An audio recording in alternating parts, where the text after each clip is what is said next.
Everybody. Welcome to the Frontline Club, and thank you for coming tonight for tonight's discussion, which is very topical with the news that I'm sure Sam has just been reporting, which is why he's a little bit late. Before I hand over to Sam Kiley, who is the international editor for Sky? Foreign Affairs. Foreign Affairs editor. Rather loaded If I can title. just ask you to switch your phones to silent, and when it comes to questions, if you can wait for the microphone, because we're broadcasting live. So over to Sam. Well, good evening, ladies and gentlemen, and I do apologise for keeping you waiting, but it is all in the best possible topical interests of us all, because for those of you who don't know, David Cameron announced at 6 o'clock today that he will be recalling Parliament in order to discuss or have a vote upon a motion that will propose allowing for the RAF to be used in combat operations. We don't know whether it is exclusively to Iraq or whether it will include Syria. Although, as I was saying so brilliantly earlier on Sky, this is probably will be restricted to to Iraq because of the loaded history of votes on Syria. But that remains to be seen. Anyway, so I apologise for being late, but that at least brings you bang up to date with this, what I think is an absolutely fascinating subject, and I'm very, very excited to be on this, to be chairing this panel rather than participating in it as an expert, because I simply don't know enough to make that claim. But the four panelists we have here really are, in their own ways, very expert on the problem of Islamism or Islamist, Islamofascism in general, and on the Islamic State or Islamic State, which goes by a variety of names. We call it Islamic State at Sky. So without banging on any further, I'll introduce each member of the panel, then I'll ask each member in the order that they're introduced, just because it happens to be on this piece of paper that way. Speak for 3 to 5 minutes, and then we'll have a panel chat, and then we'll open it up to 5 questions. 3 to 5? Yeah. 3 if you're boring, 5 if you're really good. Okay. It's like Britain's Got Talent. Yeah, exactly. Except that I'm, if you think Simon Cowell's a bit of a bastard, you ain't seen nothing yet. No, I'm only kidding. Millicent, she ran away already. She fled. Okay, well, I don't know how long this is going to go on for, so we'll just let it go on as long as it likes. So, on my right is Peter Newman. Now, he is a regular contributor to the media because he is Professor of Security Studies at the Department of War Studies at King's College London, and he's the Director of the International Centre for the Study of Radicalisation, which is a relatively new body, but one that is, believe you me, flat out, not least in answering some pretty stupid questions from people like me. Then we have, on my far left here, is Ayman Jawad Al-Tamimi. He's a student at Brasenose. Graduated. Sorry, you're graduated? I graduated. Oh, congratulations. Well, you should be wearing a funny hat or something. He's a recent graduate of Brasenose, which I prefer to call Brazennose College. And he's a Shulman Ginsburg Fellow at the Middle East Forum. He focuses on developments in Syria and Iraq, and he's a prolific Twitterer, Yeah. twerp. And translator. A translator, yes, exactly. Which is, in fact, the first time we've encountered each other in real life, but we occasionally exchanged twerps, Yeah. whatever it is. Patrick, it almost needs no introduction. He's Middle East correspondent since 1979, since most people here probably weren't even born then. He was on the FT. He indeed worked with my father on the Financial Times and the Independent. He's the author of numerous books on Islamic State. It's available for download. It's extremely good value. Oh, and there's even a hard copy too. Brilliant. Marvellous. I've already bought mine. If I'd only known I was going to get a freebie. I assume that was a freebie. No, I would have. And last but by no means least is Dr. Ali Brahimi, who's a visiting research fellow at Oxford, I'm pleased to say, at the Oxford University Changing Character of War programme at Pembroke College. And that's going to be a fascinating area that I'm going to enjoy exploring with you, because one of the things I've noticed nothing to do with this debate, but with reference to Ukraine, there's a different labelling to old-fashioned insurgency that's come up with. Hybrid warfare is suddenly, you know, when you get bitten in the bum, you don't react to it, you just give it a new name and react with surprise, it seems to me. So, having done the introductions, if we could start with you, Peter, since I started with you, and if you could just give us, I suppose, from your perspective, a sense of how on earth this organisation has been able to be born and then grow so fast. It's very difficult to explain that. I think there are a number of factors coming together. I think that one of the key factors explaining why ISIS has been so successful so rapidly and why it surprised everyone in the West is because they very effectively ridden the sectarian tiger in that region. And ultimately, of course, the reason why they enjoy a lot of support in places like Iraq, for example, is not necessarily because they think about that group the way we think about that group, but because they see it as a very powerful defense against their sectarian adversaries. The point I wanted to make in the introduction really is a wider point, though, which is that I believe that as is going to take a lot longer than we now believe, and that's for two reasons. Number one, because I do not believe that the air campaign that is currently happening in that particular region is going to be able to defeat ISIS. I also don't think that necessarily a more intensive military campaign is going to do that job. So we're going to be down there for a very long time, probably years rather than months. And also, more importantly almost, I think the fact that this conflict has attracted so many foreign fighters is going to cause problems down the line. We believe, and other people believe, that over the past 3 years, between 12 and 15,000 people have gone to Syria and now to Iraq as foreign fighters. If you compare that historically, it is probably the greatest foreign fighter mobilization since the Afghanistan war in the 1980s. It will not take long until it overtakes the Afghanistan conflict in the 1980s, which is believed to have mobilized 20,000 people. So we're not far off. We, of course, know that the Afghanistan conflict created these international networks, one of which was Al-Qaeda. And I think that the 15,000 people that have gone there now and that may go to other conflicts, may go back to their home countries, may stay in the region, they are constituting perhaps a new generation of jihadist networks that will perhaps keep us busy for another generation. So I think that is from our point of view, really the long-term effect of that conflict. And that's why I'm confident that we will be looking at this for a long time to come. Fascinating. Who's next on the list? I'd actually like to explore like a more specific angle, the Iraq angle. Why it is that ISIS has emerged, or it's now the Islamic State. Why has it emerged out on top, or seemingly so dominant within Iraq? And it's important to remember that the Islamic State has ridden on the back of an overall revitalized Sunni Arab insurgency within Iraq. I mean, we had in the days of the Iraq War, we had a Sunni insurgency. It was very, very diverse. I mean, Al-Qaeda in Iraq which was a predecessor of the Islamic State, was an important component. But much of the fighting was focused on this idea of, particularly among the Sunni Arab insurgency, of liberating Baghdad from the new government.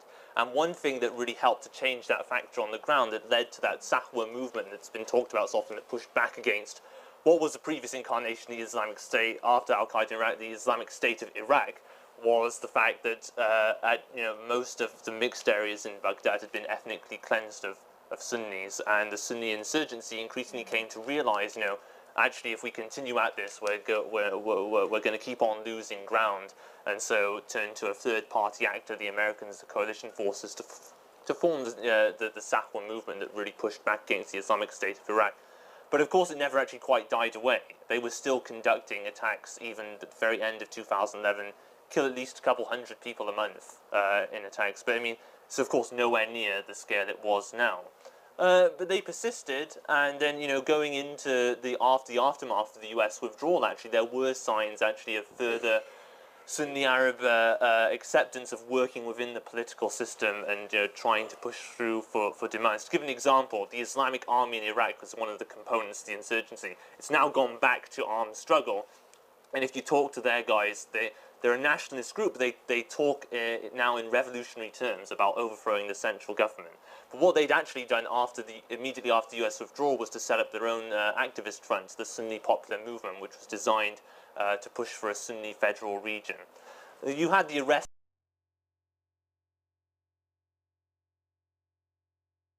Maliki tried to move against Rafi al-Isawi, he was the Sunni finance minister.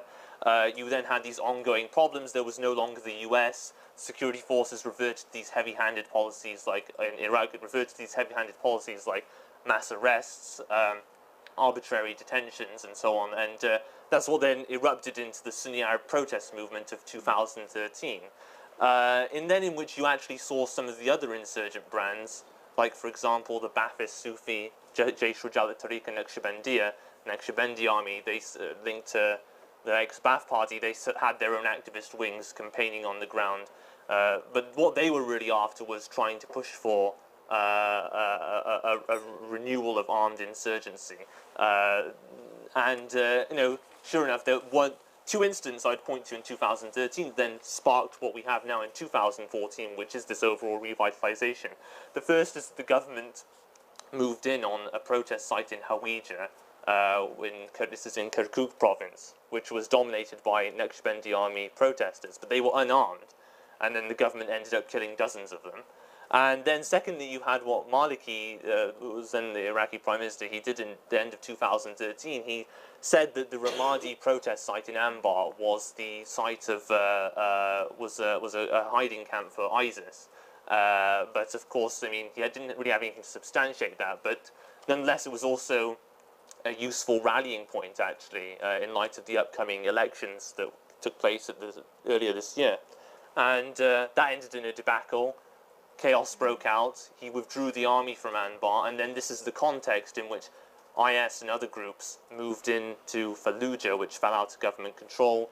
You had the fighting ongoing in Fallujah, and then we've had all these events since, like the fall of Mosul and so on. As I say, IS rode in on the back of that, revitalized it.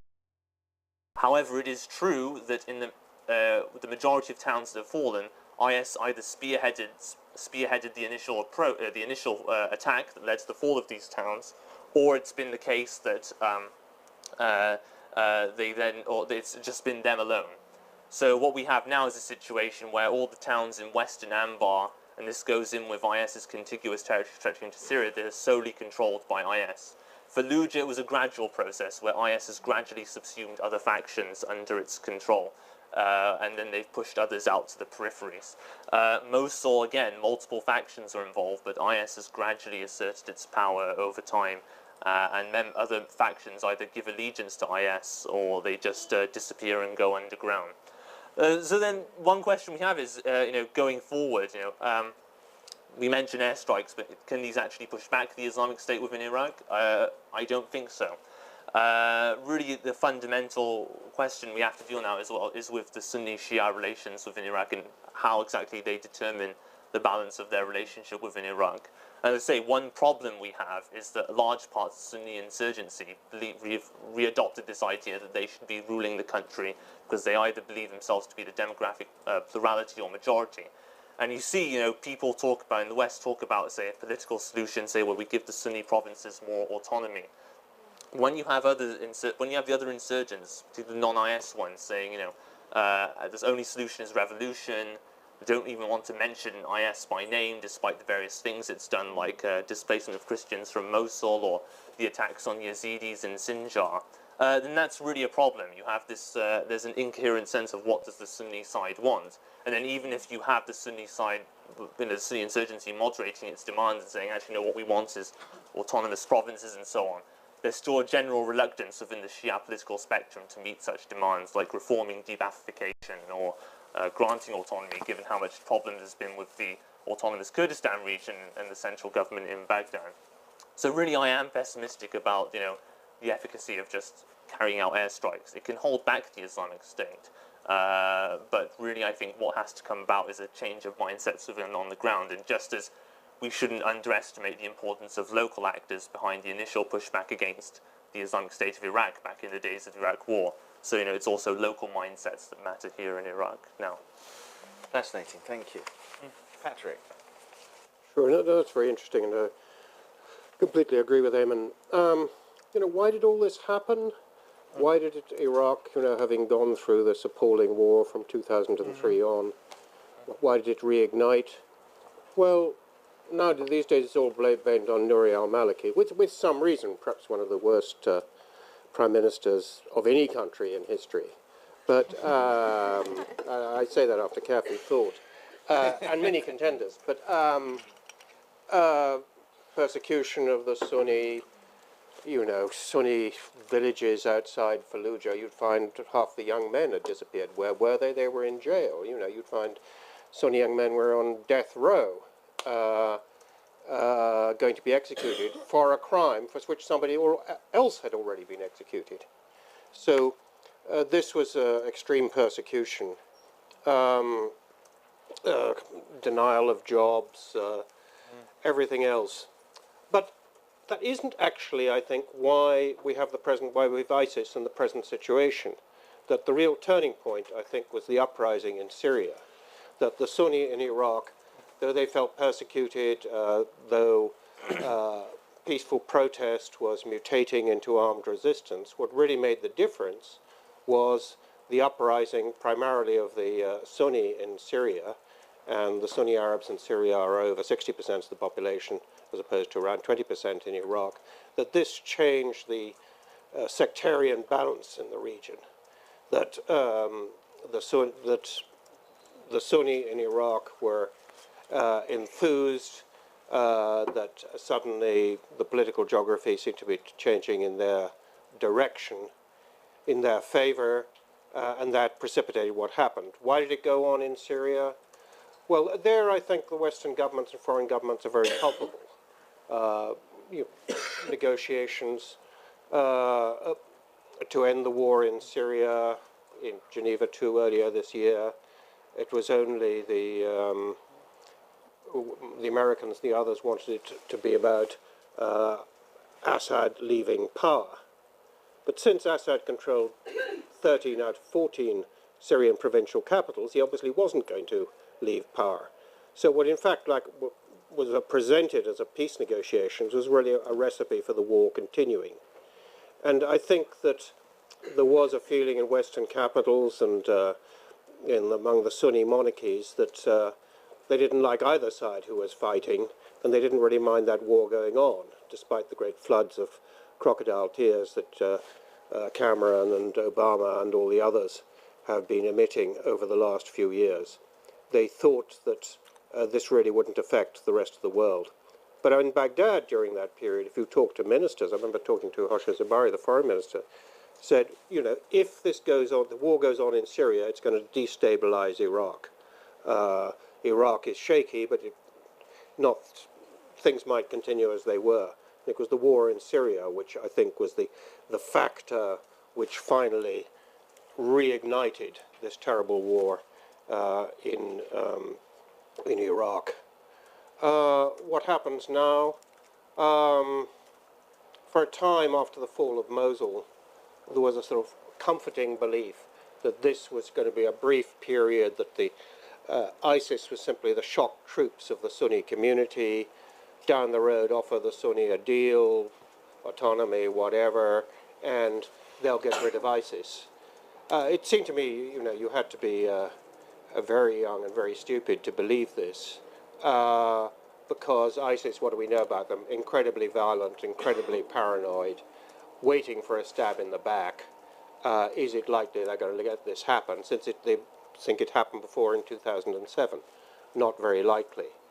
Another factor is the Sunni communities in Syria and Iraq frequently don't like ISIS, are frightened of them, but they're also frightened of the government. They're very frightened in Mosul. I have friends in Mosul whom I'm in touch with by email, And they're very frightened of the government and the Shia militias coming back. They're very frightened that this is going to be worse than ISIS, that they're going to get their throats cut, that all the men are going to be tortured, and so forth. And the same is true in Syria. They're frightened of Assad and of the Syrian army and Assad's militias coming back. So this gives a support to ISIS, which is really quite important. Like Ayman, I think that this war is going to go on a long time. Could it be any different? I think there are things that could be done, certainly in Syria, should have been done. If the Syrian moderates are so important, and Syrian moderates are armed moderates are a bit difficult to find on the map, then maybe the moment has come to arrange a truce between them and Assad's forces.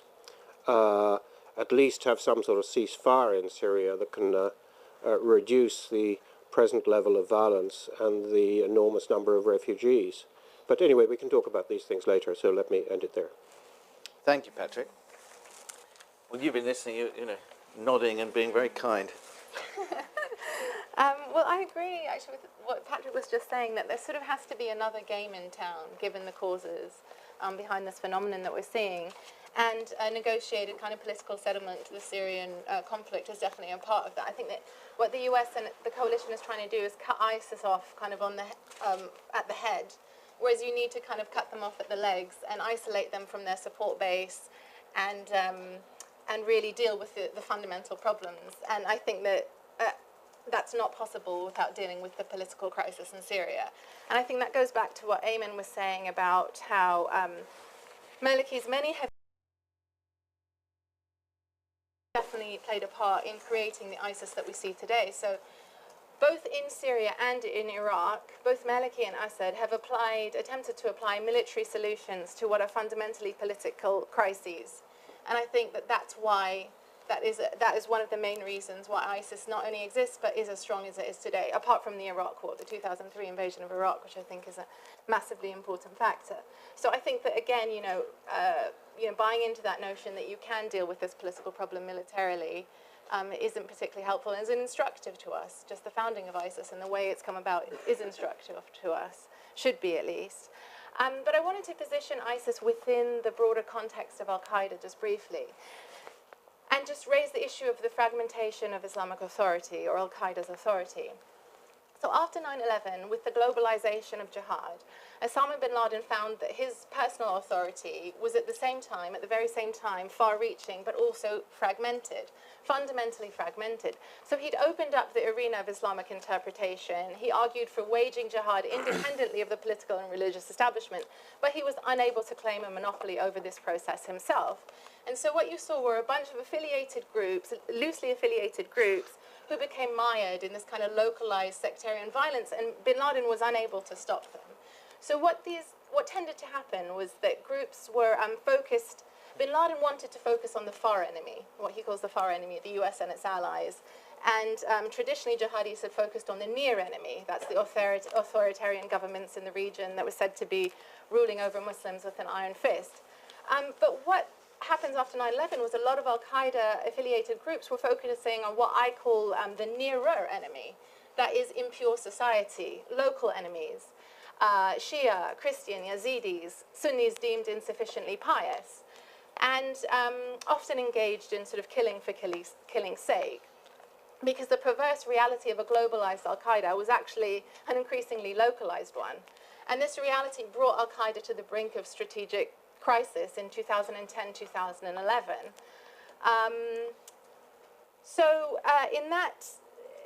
In that context, the declaration of the caliphate by ISIS in June, it seems to imply some sort of sense of political religious unity. But the story is actually one of deep division within Sunni radical Islam.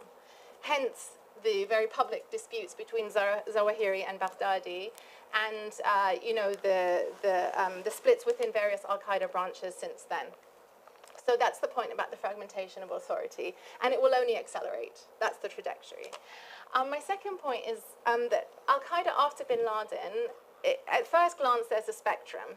So at one end, you have Al-Qaeda in Yemen, AQAP. the creatures of Osama bin Laden, very much focused on attacking the West, a learning organization, and seemingly on the other end you have groups like ISIS, born in the sectarian killing fields in Iraq and Syria. But what we're seeing now is the potential for these different preoccupations to come together under one umbrella. And I think that's what ISIS represents. So having honed its fighting skills against the near enemies in Baghdad and Damascus, and having earned a reputation for unrivaled brutality against civilians that it deemed the nearer enemy, Obama is right. ISIS will certainly branch out into far enemy jihad. The focus now is more on sort of proto-state building, but I do think that it's a matter of time. And because of these ineluctable kind of leadership rivalries, I think Baghdadi will very much relish in straying on to Ayman al-Zawahiri's home ground. And we can't forget that conducting an attack against the West, particularly a large-scale one, it has this dual ability to energize the ranks, re-energize the ranks, and also to silence internal critics. So I think that Baghdadi and Zawahiri at the moment are in a race, to do that, to effect that. And of course, Zawahiri has the added problem that he doesn't control any territory. To that end, I think the drawdown in Afghanistan becomes significant, because I think they will try in Kunar and Nuristan provinces to establish something they can claim as an emirate. And then he can be seen as, in a position to be challenging Baghdadi's authority. Because the discourse now on radical forums and within some of the Salafi jihadi community is that Zawahiri has no right to be telling Baghdadi anything. What territory does he control? So the onus comes upon him and people in the Al-Qaeda old guard to actually seize some territory. So there's very much an important rivalry there that is going to shape the policies of both groups. And I think that it's internal rivalries that will implicate Western targets. It's the settling of those disputes in the future. But my point was that ISIS is new in the way in which it presents this simultaneous threat to society, state, and the West. But that's ideologically. Capability is another question. Delighted that you brought us to this point, because I was thinking, oh my God, then nobody's going to talk about the external threat as posed, and given that the argument being made for airstrikes by those who are in favour of them is that Islamic State poses a threat. And then I note with interest that top of the target list was actually the so-called Khorasan group, which isn't part of Islamic State anyway. It's a sort of offshoot of the al-Nusra group, or it's Al-Qaeda part of veteran. Nusra. Yeah, depending on how you want to do it. But it's certainly not an Islamic Nusra State part of? movement. Yeah, exactly, the chicken and egg. Peter, is the sense of fear being spread by the leadership in the West, notably Obama today at the United Nations General Assembly? No doubt David Cameron will make a similar sort of call to arms when he speaks later on tonight, our time. Your institution studies the noise coming, a lot of the noise, and deconstruct it coming out of Islamic State. Are they starting to look for an external target? Is there a kind of race, an arms race, and a race for an external target for a far war operation? All right. So I think addressing your question, but also addressing some of the things that Alia said, I think one of the reasons why ISIS has been so successful and also different from Al-Qaeda is because it had a different strategy.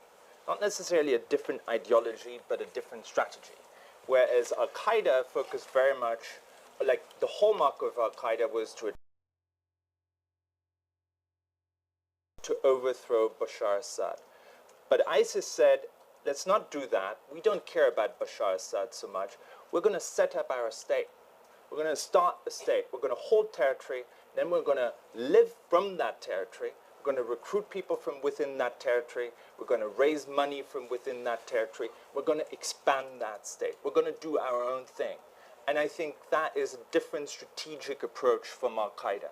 And for a long time, until recently, for ISIS, attacking the West was not a priority. It doesn't mean they like the West. Still, of course, the ideology says they're very hostile to the West, but it was not a priority for them to launch attacks against the West. And that's why the Americans are quite right in saying that possibly in the short term, the bigger danger comes from Al-Qaeda or from Khorasan or whatever offshoot or part of al-Nusra they are referring to, that is the immediate priority because they are still focused on attacking the West in the short term. The medium to long term, of course, ISIS does represent a threat. And we do already see people in Western countries like Australia who are sympathizing with ISIS saying, you know, America is attacking us, we're going to do things on our own now. I don't think that is necessarily coming from the ISIS leadership, but there are certainly people who are feeling encouraged, inspired, and to some extent legitimate in pursuing that sort of strategy. And so I do think in the short term, Al-Qaeda is the bigger threat. The medium to long term, of course, we have to recognize the power of IS and the fact that so many people have gone there and networks are emerging, which in the long term, over the next 5, 10, 15, 20 years, may turn against the West. So that would be my analysis. Do you agree with that? I agree. I'm not sure I agree with all of it. I think that ISIS is much the biggest threat, but it's a much bigger organization. You know, I think that Western leaders were, to extent, find it much easier to think about Al-Qaeda because it's pretty small. You know, it centers somewhere in the mountains of Pakistan or elsewhere in Pakistan, or there they are down in Yemen. It's all, you know, politicians kind of like a threat because it increases their authority. They don't like it being that big. ISIS is a very big organization.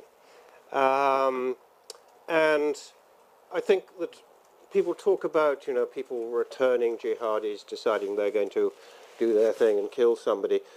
I think probably the biggest threat that ISIS interacts with the world through violence. Do something to them, they do something to you. You could see that with the ritual murder of the 2 American journalists and my colleagues and the British aid worker. So will they respond as an organization, and a very effective organization? I think that's what should be the concern. Something that Al-Qaeda couldn't really do, didn't have that organized power. There's sort of talk of, you know, attacking the homeland in America, Little House in the Prairie, or something in London. I mean, 2.5 million British tourists go to Turkey every year, you know. You don't have to go that far.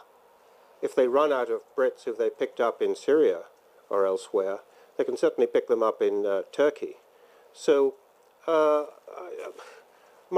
threat is there, but I think this sort of emphasis, I'd like to hear what Ayman thinks of this on Khorasan. It's politically convenient because anybody launching a war, you want to impress the voter back home that it's not just a war in a distant place, but those fellows are coming after you. You know, the person living in Basingstoke, or Missouri, or wherever it is. So groups like Khorasan fulfill a political function and are worth emphasizing, indeed exaggerating their strength. But I'd like to hear what Ayman thinks about this group. Is this PR or is it real? It is actually PR, and actually I think disinformation. It is noticed. It was like fed to the New York Times and then spread to other news outlets. Khorasan is really actually just people from Al-Qaeda and the Afghanistan, Pakistan who've just happened to have come to Syria, and you know that's hardly an unknown phenomenon. You know, I've seen sometimes on social media talk about Khorasanis pledging Bay'ah's allegiance to what was then ISIS, Islamic State in Iraq and Asham. With regards actually to what I think was the US created this Khorasan designation to try to disguise, or a rather poor attempt to disguise that they're also attacking Nusra in Syria because they know Nusra has support on the ground, and secondly, a lot of the groups the US would like to support, ultimately in the hope of building a rebel army of some kind, actually work with Nusra. So like. For example, in southern Syria, in Deraa, on the border with the Golan Heights, the Southern Front, which is this Free Syrian Army banner coalition, works with Jabhat al-Nusra.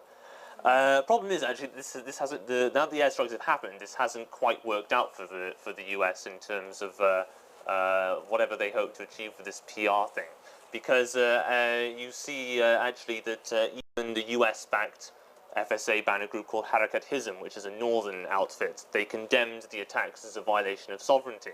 Now, I suspect that actually if the US had gone and just targeted the Islamic State alone, they wouldn't have said anything, because Harakat Hizm's played up very big this idea about attacking ISIS, being the force to fight against IS.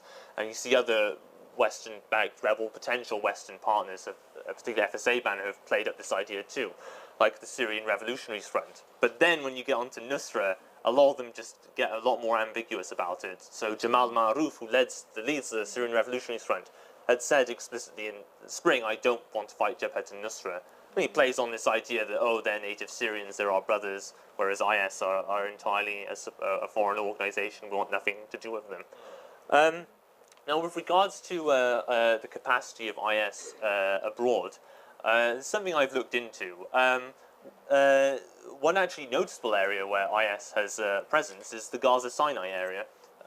They have a network called Jamaat Ansar ad-Dawlat al-Islamiyya fi Bayt al-Maqdis, which actually not only does dawah work, propaganda work for IS on the ground in Gaza, but what they also do is they send, they work as a supply network for IS in Syria. There's actually a Gazan contingent of fighters called the Sheikh Abu an-Nur al-Maqdisi Battalion, which is named after a Salafi sheikh in Gaza who opposed Hamas and got killed in 2009.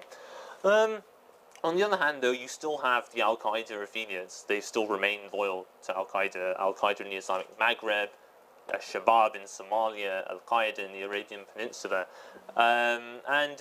In some respects, actually, the Caliphate Declaration didn't galvanize as many people as the Islamic State hoped. So by that I mean that people you would have associated with being pro-ISIS, when it was just ISIS, the Islamic State in Iraq and Levant, and they came out giving statements saying we sympathize with them in the fight against the other rebels in Syria. When the actual Caliphate Declaration came, there wasn't this rush of new pledges of allegiance to the Caliphate. To give an example, Ansar al-Sharia, which is this jihadi network in Tunisia, has long been associated with being pro-ISIS. And actually one of their members had written a tract last year saying that it was obligatory on members of Jabhat al-Nusra, Syria's Al-Qaeda affiliate, to pledge allegiance to ISIS. When the actual Caliphate Declaration came out, Ansar Sharia Tunisia on its Facebook page shared a statement from Al-Qaeda in the Islamic Maghreb rejecting the Caliphate Declaration. But then at the same time, you have this disconnect between the leadership and then the people on the ground. You see, actually, ISIS is attracted, and what is now the Islamic State, is attracted a disproportionate number of Tunisians. And these are people on the ground who were associated with Ansar Sharia. They just go to Syria and Iraq. They go join the Islamic State. And also now you've got a split within the armed Tunisian jihadi insurgency, the Katiba Uqba ibn Nafi, which is a joint project between Al-Qaeda in the Islamic Maghreb and Ansar al-Sharia Tunisia, where one of their provincial contingents has ended up actually declaring its support for the Islamic State as an actual caliphate. It's a contingent within central Tunisia in a place called Kairouan. On the other hand, in terms of the main problem that IS might pose is its supporters within the West. You definitely see in the English-speaking world of jihadis and so on, that particularly on social media, that IS is the one that attracts more support. They have much more articulate English advocates, English-speaking advocates within the West as opposed to Al-Qaeda. And it's in that capacity in which, say, someone who's supporting the Islamic State within the West might choose to now act on Adnani's declaration to go and attack Western targets. Do you, Alia, I don't know if this is something you've studied or thought deeply about, but it's the brand. How effective, well, it has, I mean, it's a silly question really, it has been extraordinarily effective and snowballed. I wondered if you could just explore a bit of that, because it does appear to be a brand that has really kind of struck a chord in a way that Al-Qaeda never quite manage, particularly among Western supporters. Now, part of that may be just because there wasn't so much Twitter around 10 years ago, and so we weren't aware of the noise that was being created. I think one of the reasons it's so powerful is because it's so controversial. Like, Baghdadi actually went there. He actually said he was the caliph, which is a massive affront to hundreds of years of theology, and even the evolution of the radical Islamist movement. Nobody else has dared do that, at least not Osama bin Laden, who was also a layman, and certainly wasn't a sort of in Abu Ghraib prison and a convicted rapist or whatever Baghdadi was. But yeah, so I think that it was the shock factor, and as a result, Firstly, as Ayman was saying, in the first instance, a lot of affiliated groups, the people that came out in support were, a group from the Philippines, Ansar ad-Din in Mali, because Iyad al-Ghali will support any way the wind is blowing and that sort of thing. And I think people were really shocked and biding their time. Then we had a group in Afghanistan, Hizb Islami, saying we're undecided, we're going to watch how things develop. And I think that that's what a number of affiliated groups will be doing, just seeing, as I use that phrase, which way the wind is blowing and then sort of casting their lot in. But the situation isn't static, because the fact of the caliphate, the fact Adnani has said in a very Bush-like way, you're either with us or against us, declare your allegiance and dissolve immediately or you're our enemies. It's creating splits within previously relatively more cohesive Al-Qaeda groups. So we talk about AQIM, we saw Drukdal's statement, it was very clear, he's with Zawahiri. But this kind of Qadi, this clerics released a statement about a month ago, it was a bit more ambiguous. And then a couple of days ago we have Jund al-Khalifa, this group that's emerged, announced itself, split off from the Algerian core of AQIM, and saying that Al-Qaeda has completely let it down and has created a number of mistakes, and we are arrows at the disposal of Baghdadi to use at his will. It was a couple of days ago. Then they kidnapped this Frenchman, and I believe he was beheaded today. Yeah. So, these things... So it's not just simply predefined groups reacting to a given situation. Both are sort of affecting and shaping each other. So we're going to see more splits emerging, and the dynamic it's unpredictable, but Which could lead to... But I think there's another, just over a very simple thing and going in ISIS' favour so far, which is victory. This is... Yeah. Well, that's just Nothing They win in succeeds Mosul, like they win success. in... they take Tikrit within a day, then they switch to Anbar, then... they defeat the Syrian army. The Syrian army suffered the worst defeats it suffered, I think, in 3 years of war in July, August. So I think victory, and then this appeals to this, all this is in the context of great numbers of bitter, angry Sunni young men in Syria and Iraq, their life pretty hopeless, and suddenly there's a victorious army they can join. And this is immensely appealing. I mean, somebody in the Iraqi National Security Agency told me that they had conducted a survey a few years ago of various areas where, I guess it was Al-Qaeda in Iraq at that moment, had taken over, and where 100 fighters had gone in. After a number of weeks, they could recruit 500 to 1,000. So by controlling this big area, which I think probably has a population of about 5 or 6 million, I mean, it's bigger size than Britain, they have a great recruiting base there. And that's what makes it so different from the old Al-Qaeda, which is sort of pitifully small by comparison. If I could actually add about this perception of IS as a winning horse, particularly attractive on the domestic scene.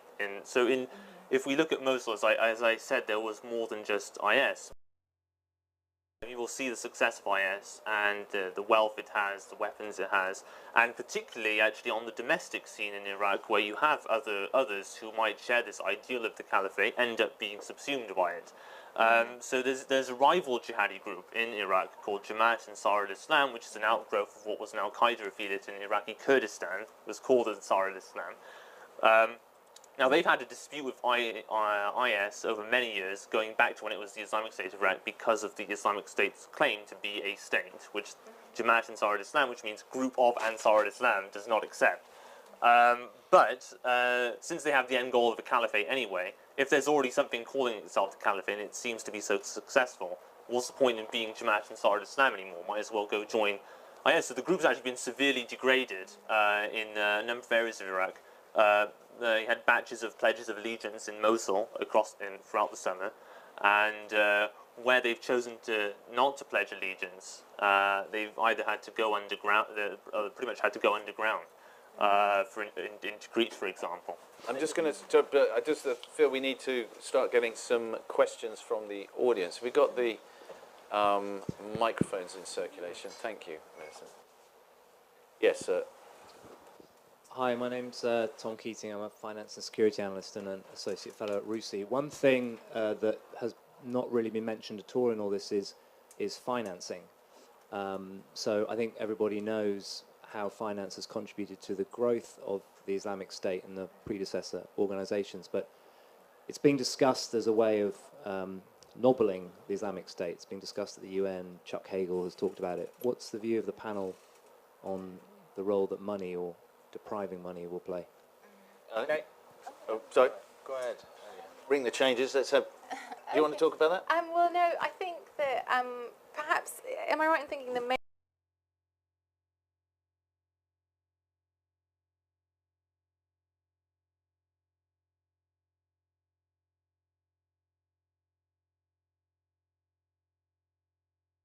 Mosul.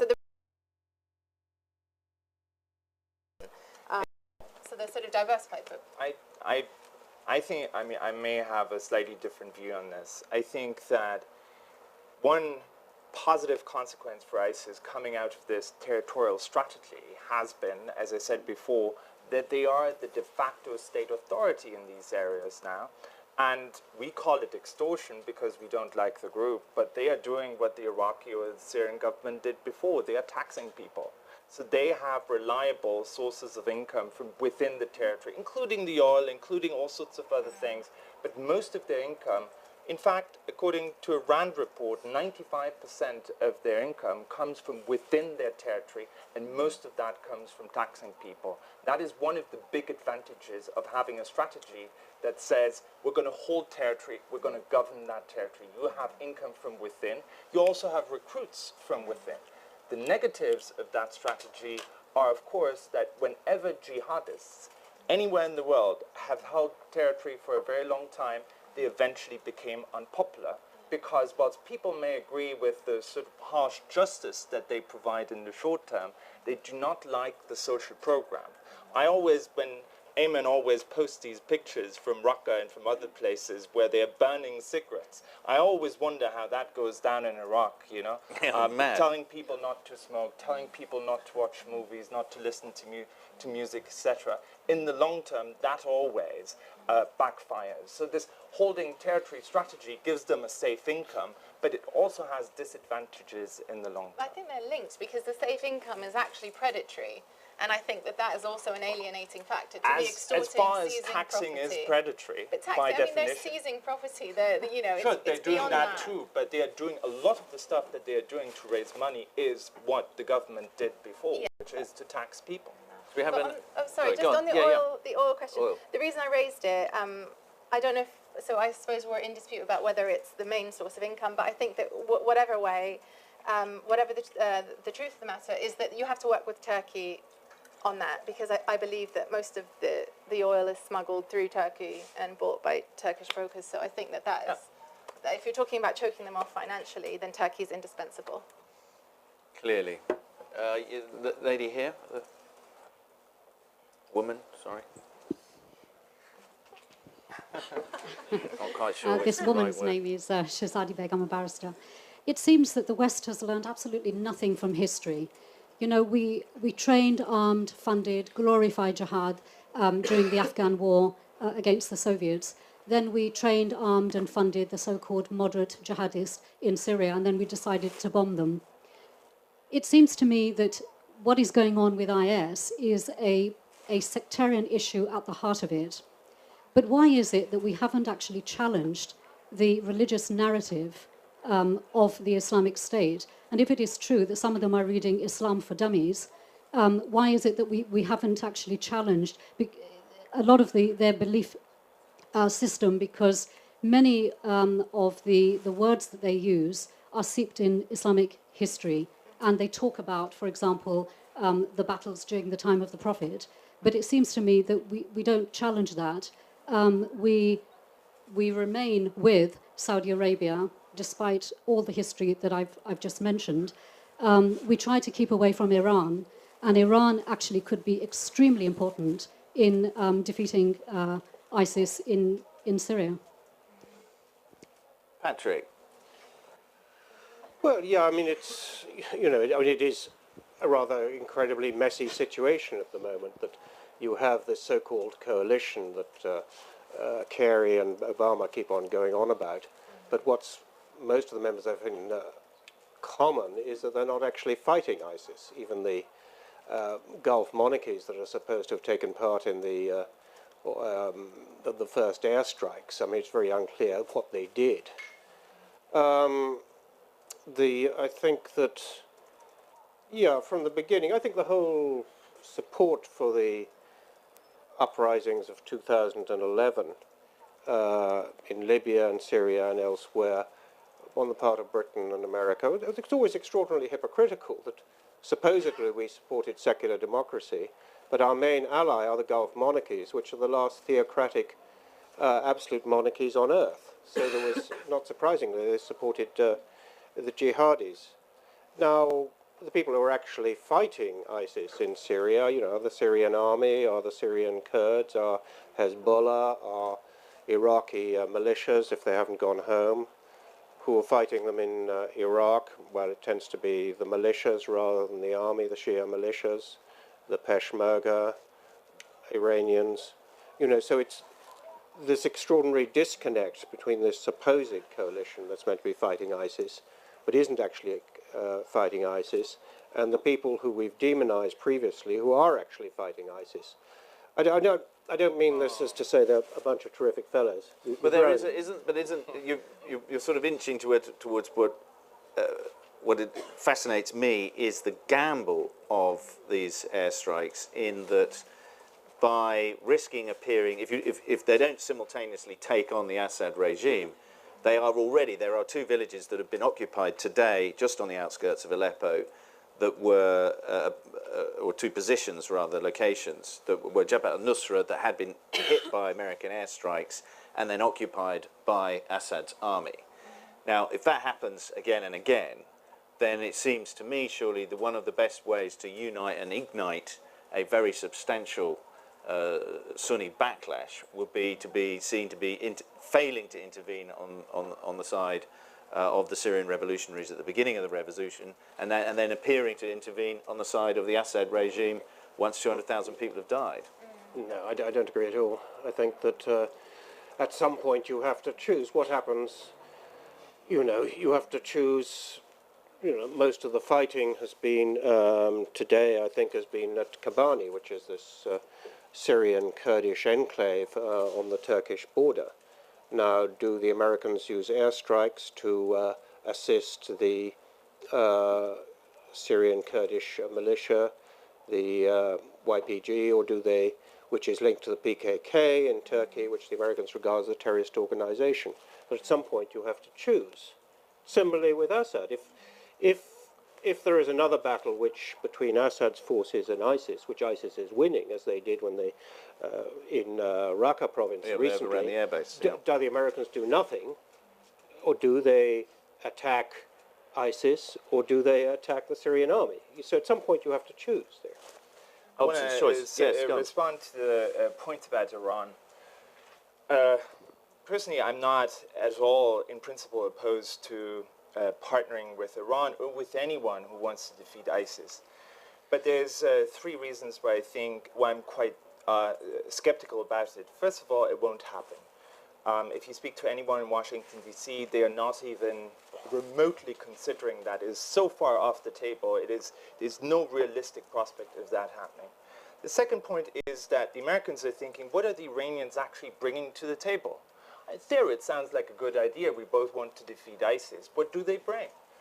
Do we need firepower from them? No, Americans have more than enough firepower. Do we need money? Do we need legitimacy from them? The feeling is that they are not bringing anything to the table that the Americans don't have already. And that brings me to the third and most important point. If the analysis that we've all put forward that is correct, that the support for ISIS in Sunni areas is driven by the fear of Shiites and the Iraqi government, and the Iraqi government, which is believed to be partnering and supported and a front for the Iranian government, do you think that it is a really clever idea to partner with the Iranian government? It is actually, if anything, going to harden Sunni people's resistance against sort of a new settlement in Iraq if they believe that, in fact, this is a front for Iran. So I don't think it's a likely option. And if you're talking about people who have been driven into supporting ISIS by their fear of Shiites, then partnering with Iran is not going to solve that problem. I don't think that the partnership with Iran would take the form of like holding hands with Khamenei well, and tacit cooperation is happening already. But it's not really a battlefield cooperation necessarily. I think what it would be working with Iran and engaging Iran on ending the conflict, on achieving at least a ceasefire in Syria. I think that's what we should talk about when we talk about engaging Iran, not fighting ISIS. I don't think we can't. No government likes to say, good morning, we're going to have a U-turn now. Nobody ever does that. The Americans aren't going to do that. Yeah. Secondly, do they have parallel policies? Do they have common interests? Yes. But also in Iraq, I mean, to my mind, even if every Sunni would still be saying, oh, it's a Salafid government, it wouldn't make much difference. As in Syria, a Sunni backlash, I mean, what have we got in Syria? We've had a Sunni backlash, in spades. I don't think there's much more backlash to come. We've already got it. Well, you got more Sunnis than just in Syria. But let's have another question. Yes, sir, just caught my eye. Hello, my name is Abdulaziz Al-Mashi. I am the co-founder of Syria Solidarity Movement. Actually, I think what's going on in the Middle East at the moment is a result to what's happening in Syria. Don't you believe that the main reasons for the growth and expanding of ISIS are, first, the lack of action from the international community towards the Syrian revolution, and the unjustified discrimination from the West to the Muslim Sunnis in both countries, Iraq and Syria?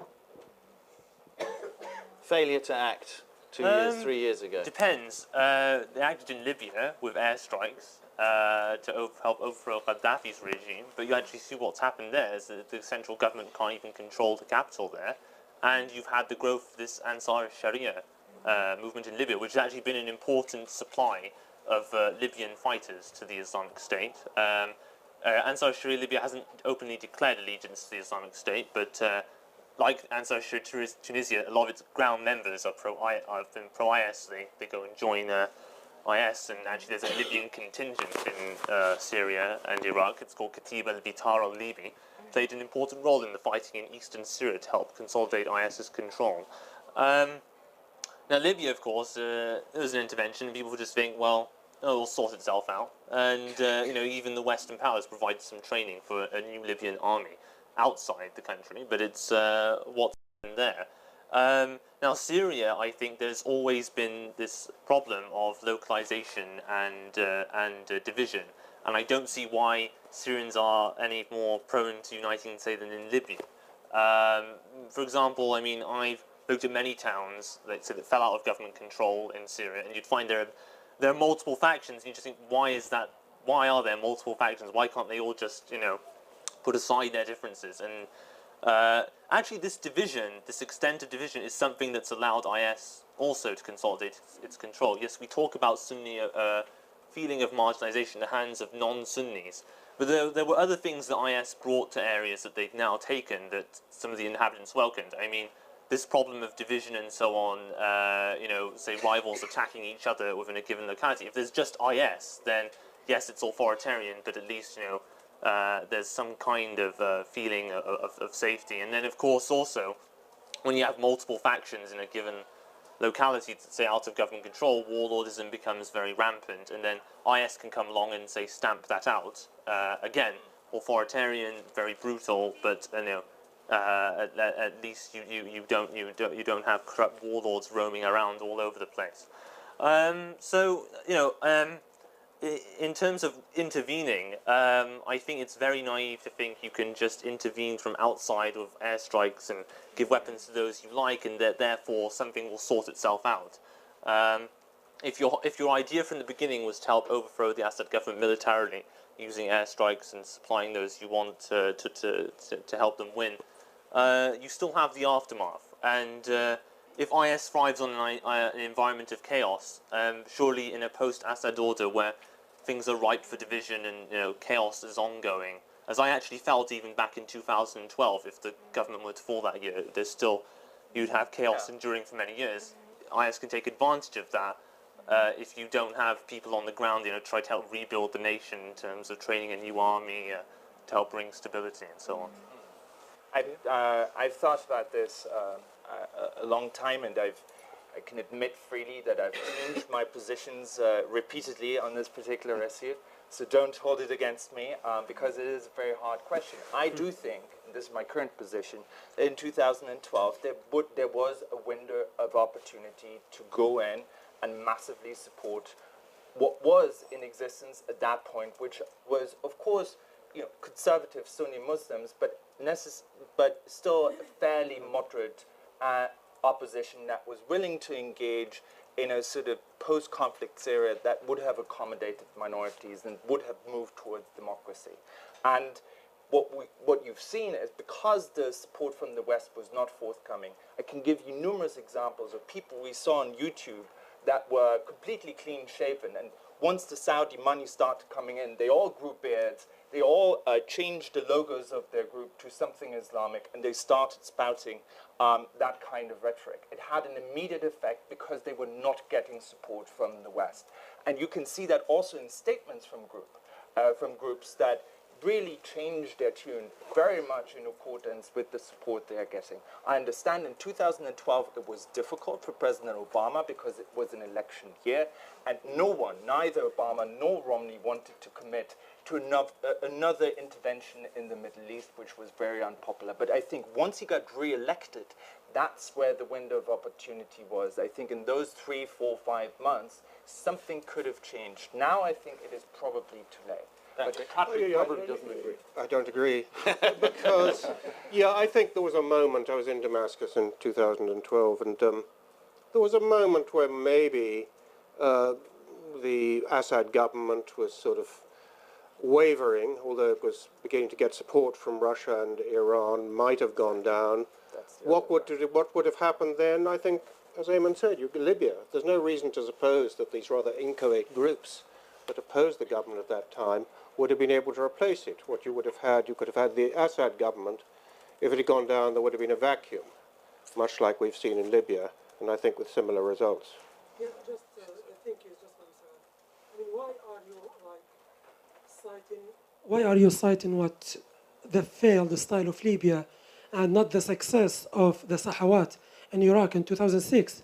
You remember in Iraq, even the American army failed to defeat the Islamic State in that time.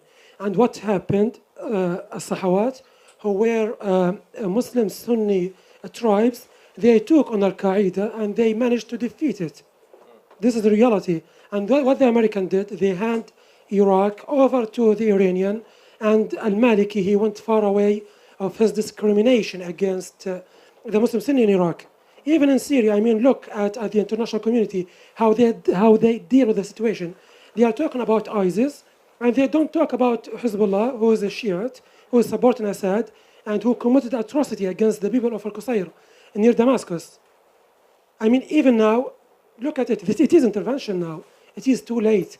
And if you go to 2012, the Islamic State wasn't even exist in Syria. The Islamic State emerged late, like I would say November and December 2012. The Syrian people started their revolution peacefully. They were abandoned by the international community. And again, it is only the Sunni people who can defeat terrorism in the Middle East. This is the reality, and we have to face it. Well, I don't think there's any dispute, really, I think one of the interesting things about this panel would be in agreement with you on precisely that point. That's what the opening statements were all, I think, in alliance, suggesting that if there is going to be some kind of solution, it has to be political and it has to be Sunni-led. This is a Sunni problem, and indeed, Ayman even cited the so-called awakening program. But thank you for you. Certainly there. Hi, thanks. First, thanks to the panelists. It was really fascinating. My name is Jonathan Pecha. I'm the Middle East watcher at the U.S. Embassy. So if you'll allow me 30 seconds, perhaps, to wave the flag just a bit. And I say this with... You've got to ask a question. We're not having statements. No, I absolutely have a question. With 367 days of bringing peace, stability, and democracy to the people of Iraq, as Ayman pointed out, we don't do this stuff very well. humbly. Also, I would just say that we haven't abandoned the people of Syria. For both the U.S. and the UK, there's been training and equipping now of $500 million for the Syrian army. We poured in belatedly, but we've been doing stuff already. So what's your question? Question I'd actually like to shift the focus. The build as a tactics panel. The foreign fighter inflow, particularly from European countries. What is it about IS, or what is it about these diaspora communities in the UK and in Europe that is making them susceptible and vulnerable to this kind of brainwashing, that they're willing to leave communities in Western Europe to go into battle spaces in Syria and Iraq? I'll start with, a brief one, if you will, and also I wanted to sort of add to that. Do you see any connection between the so-called foreign fighters, the British volunteers in particular, and the very substantial Kashmiri community in this country? Okay. Just throw that little grenade into your lap. Well, I mean, in the end, if you look at the numbers, it's still a very, very small proportion of European Muslims. France, there are many millions of Muslims, and also UK, you have a few million Muslims, but numbers are still only going into the hundreds. So that, on the basis of that, I actually do think, there is something about this ideological narrative the Islamic State has constructed that foreign fighters find appealing, and this is why most of the foreign fighters end up joining the Islamic State. The Islamic State, even when it was just ISIS, and therefore implied a geographical space, a limited geographical space in which it was operating, nonetheless began in 2013. It began putting out this open messaging about eventually an Islamic State over the entire world. I remember, and also, of course, projecting in advance this caliphate declaration, which really showed what they were getting at, which was really a project independent of Al-Qaeda, even as it was months before that official statement from Al-Qaeda saying that there was no relation between the two. But the point is, the global emphasis and also this idea of building the state and implementing the Sharia, something that these ideologues who've come over into Syria and Iraq find particularly appealing. Unfortunately, I don't know enough to comment on the ethnic connection of Kashmiris in the UK. And, well, no, I mean, because there is quite a lot of yeah, there's because of the long years. It may sound racist, but it's actually very well informed. There is Lashkar-e-Taiba. Pakistan has been using this form of ideology and a methodology of brainwashing of young people for generations in Kashmir to create militant groups to go and fight across the, it's not a border, I'm not quite sure what the politically correct term is, the line of demarcation between the two countries. So I was just wondering whether the academics here sort of picked any of that up. But Peter? Yeah. So in response to your question, so we've been following this phenomenon for over 2 years, and we've constructed a database at my center that now contains the online social media profiles of nearly 500 foreign fighters, Western foreign fighters who are currently in Syria. This gives us a lot of information, and in a few dozen cases, it has actually enabled us to talk to these guys through Facebook, through WhatsApp, etc. So I think, and this is where I have my little grievance with other people who are talking about this topic, we are actually one of the few people who are actually talking to these guys.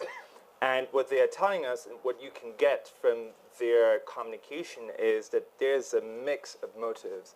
I think a lot of people went over in 2012 and early 2013 were primarily motivated by humanitarian reasons. They heard news about Bashar Assad torturing, killing, raping. There's a genocide going on in Syria. We need your help now.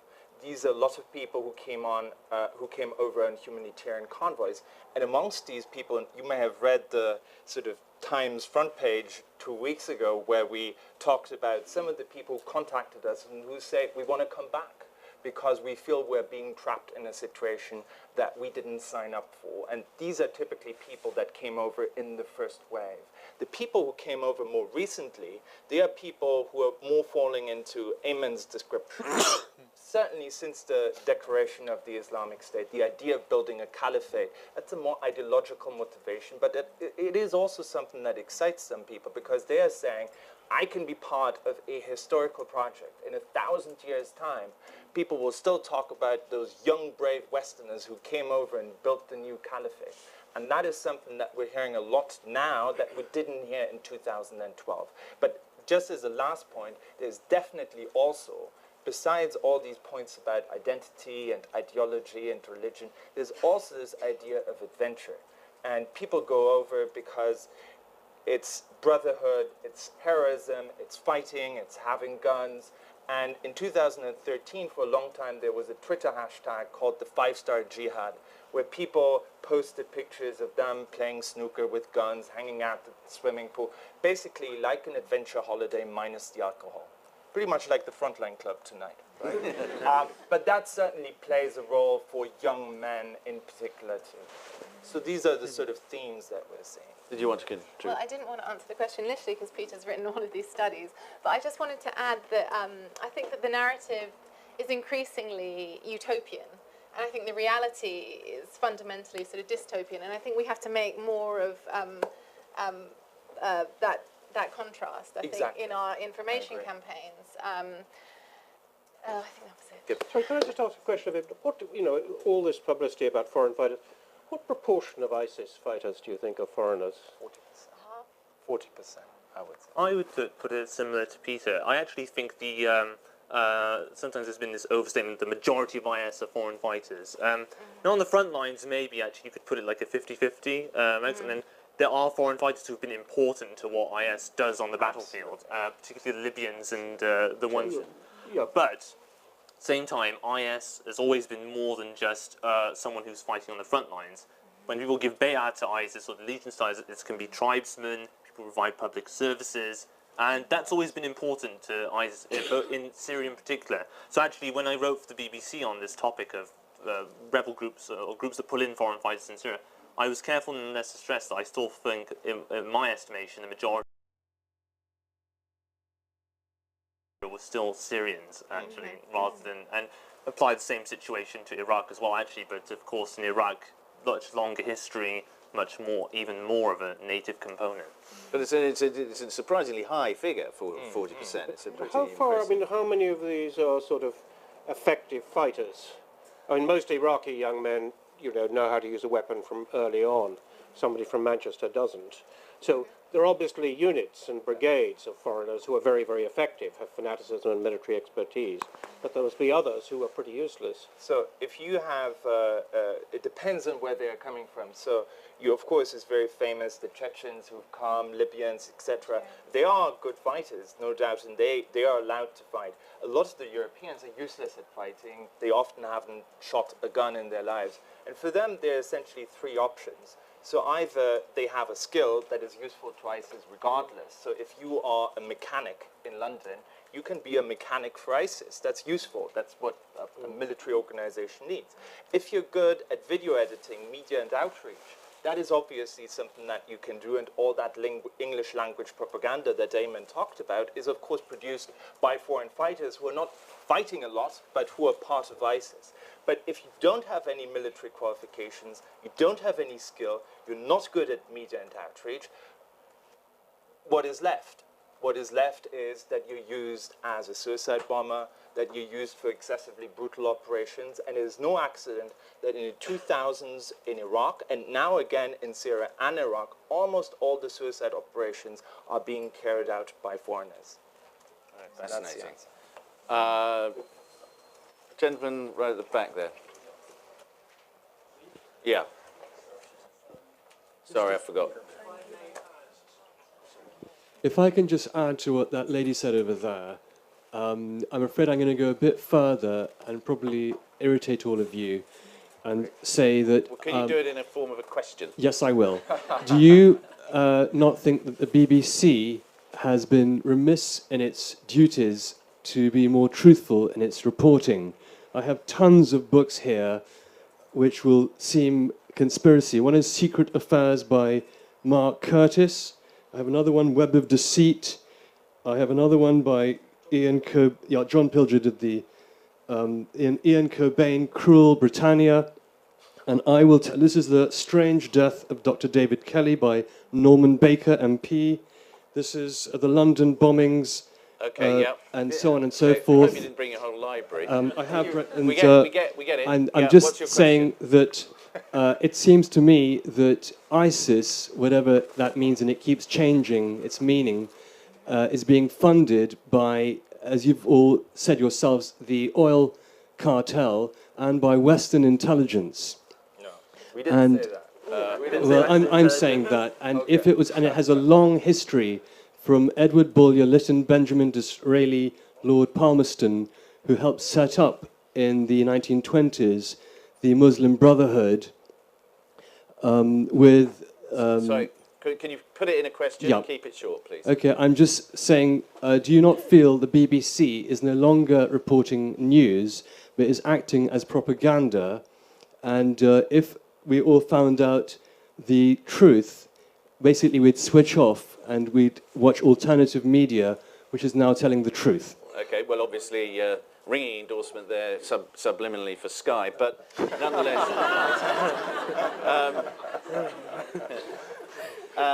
Conspiracy theory? Patrick. No. I think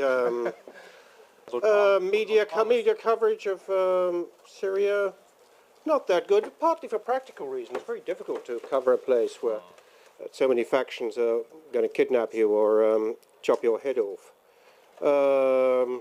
Mistakes by the media, to my mind, romanticization of rebels, the rebel movements in Syria and Libya, was pretty pervasive for a time, less now. I think also, I mean, it wasn't really a question, so this isn't really an answer, but you know, one thing that did strike me all along until recently is how people knew in the media or elsewhere might know about Syria, or diplomats, politicians, they might know about Iraq. They seldom knew, a lot of them didn't know about both and realize how ISIS would, developing in Iraq, would use that strength in Syria, would come back to Iraq, the enormous advantages it had in operating in two very different political environments. Yeah. I think that there has been a lack. I think the BBC is much worse on Gaza and sort of political, but I think on Syria, I don't know what side it's not presenting. But I think one thing that hasn't been emphasized enough is the connection between what we're seeing now and the rise of ISIS and the Iraq War, the invasion and occupation of Iraq. And I think we can draw, I don't know if the other panelists agree, but I think we can draw a straight line between that and the rise of ISIS.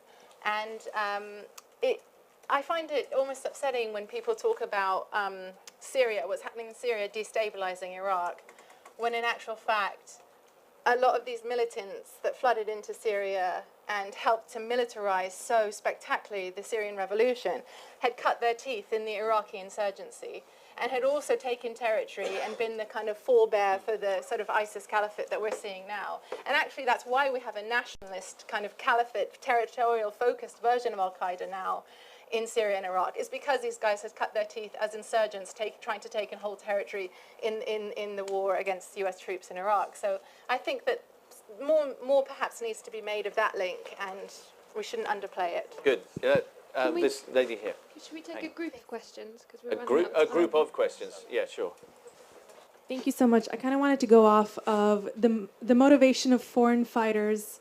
We've heard a lot about that, but what about the motivation of women who are going into ISIS? It's unlike what we saw with Al-Qaeda, so I'd really love to hear what you think about that. Okay, that's a good one. We'll bank that. Why do women join ISIS? It's the Thank outfits. you. I'm Paul Raymond. I'm Middle East editor at Newsfixed. We've obviously talked a lot about the threat to Western countries. I'm wondering, the governments such as the Egyptian government and the Tunisian government, Adnani, one of the spokespeople of ISIS, made a statement a couple of days ago saying, encouraging Ansar Beit al-Maqdis in the Sinai to keep on chopping the heads off the Egyptian security forces, as I'm sure Ayman will have much more to say about that.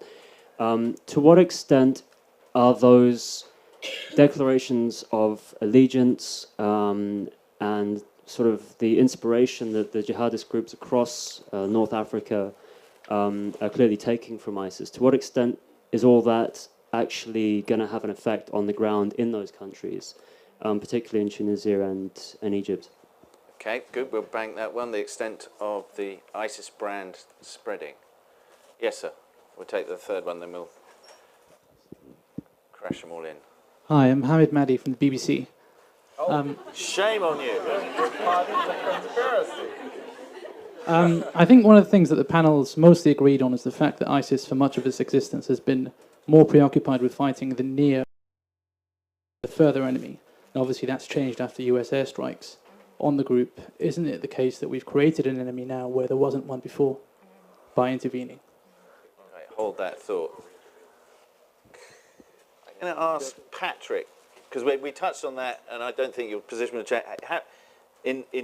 Starting with the first question, are airstrikes creating an enemy that didn't exist before? And then just to remind you, why do women join? And I don't know, how fast is ISIS going to metastasize? I think that, airstrikes, yeah, I mean, to some extent, they have an effect. They probably contain ISIS, but it's difficult to have columns of vehicles advancing down roads to Erbil or towards Aleppo, or if the other side can call in airstrikes. ISIS seems to be reverting in Iraq to more guerrilla-type war, which air power is much less effective. Is there a reaction to it? Will there be a reaction to it? Yes, that will happen as well. I mean, my own feeling is that one thing that hasn't been done, which isn't necessarily a replacement of other policies, but should be side by side with it, is stopping the war in Syria insofar as it can be done by local ceasefires, I mentioned, between so-called moderate units and the Assad government. Because, ISIS flourishes in conditions of war. It is sort of a war machine. It has an ideology. We have many other things that we've spoken about. It's basically a war machine and is very good at it. So long as the war goes on, that's a situation that ISIS can deal with. If you can reduce the level of violence, if you can reduce that war, then the situation is much less conducive to ISIS flourishing as it does in the moment in Syria and Iraq. What was the other question? Why do women join? I said I didn't know. I'll do that one. You're not a woman. No, I know, but I followed this long now. No, actually, it's interesting that the Islamic State has actually actively set up its own projects to incorporate women to their role in the state. For example, is the Khatib al-Khansa in Raqqa, which actually I only learned about in the first place by pro-regime sources, and it turned out to be true. So, if someone wants to talk about media coverage, sometimes I think, not enough value is given to pro-regime sources. But anyway, they help enforce the wearing of niqab, for example, and that's been a big part of IS messaging in Raqqa since last year about the importance of hijab shara'i, hijab according to Sharia, and now these pictures of women completely covered and say, ihtishami sir jamali, my modesty is the secret of my beauty, referring to being completely covered. And now it's become the norm in Raqqa now, and this is the model that IS seeks to implement anywhere, and in that respect they can get women to run the enforcement of that. And now women joining IS, the foreign women joining IS, I think they're even more ideological than the male recruits, because I think Peter was right that some of the early foreign fighters who came did have this humanitarian motivation, but this women thing is a more recent phenomenon, and that's definitely a lot more ideological just generally.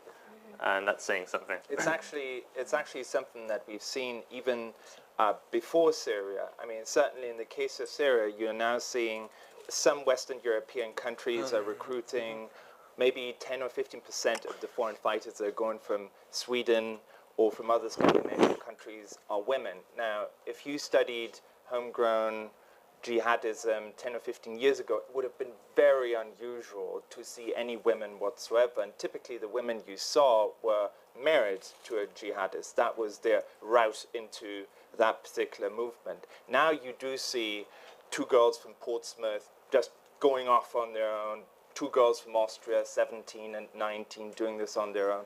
I think the explanation is ultimately the internet. which really allows women to get involved in a movement that on a face-to-face basis they would have extreme difficulty of getting involved in. But through the internet, they can engage with fighters, they can go and ask them, they can start getting involved and get to the point where they're motivated enough to go. And that's, I think, why we're seeing this phenomenon stronger than before now. I'm no expert, but I think you're a woman. I'm not attracted to ISIS, but, you know. Well, why haven't you joined? No, but is it this? It is an irony, though, isn't it, that they particularly from the West, women are signing up to join a movement that is extremely misogynistic, in my view. Wouldn't look you in the eye, wouldn't shake your hand, or any of those things. They're signing up for some kind of what to a Western eye looks like purgatory. Well, it's part, I think, of this coup de théâtre by kind of declaring a caliphate. I think the notion of hijrah and having an obligation to migrate to a truly Islamic land has been part of the kind of discourse that's aimed at women.